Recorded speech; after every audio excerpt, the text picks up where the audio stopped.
We are officially in what I call the niche era, which is find your lane and appeal to that audience. If you're trying to make music for everybody, you're going to have a very difficult time growing a fan base and building an audience. And I separate the two because they're not the same.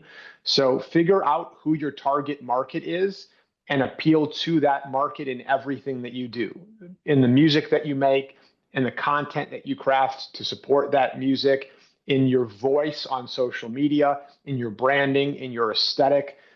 Make sure everything is hyper targeted. In a way, think of yourself as a small business because that Yeah. is what you are. And any successful small business, they need to understand first and foremost, who are they selling to? Who Yeah. is buying their goods or services?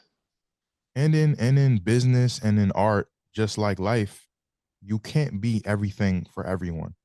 Mm-mm. So you got it. And if you think you can be everything for everyone, you're just gonna have a lifetime of disappointment and sadness because you just can't cater to everyone. And I think a perfect example of that in rap recently is the rise of Griselda.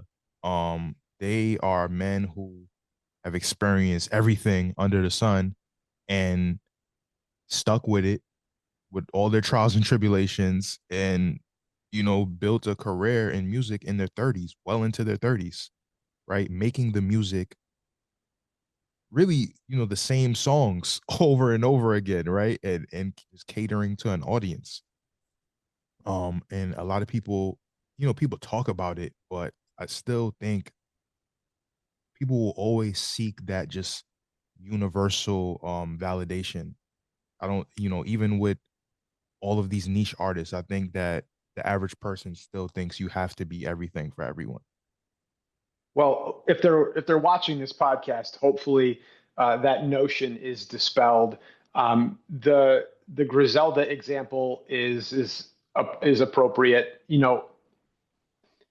They identified what their audience is looking for, and then they're super serving their audience, and that audience is rewarding them because they don't just stream their music.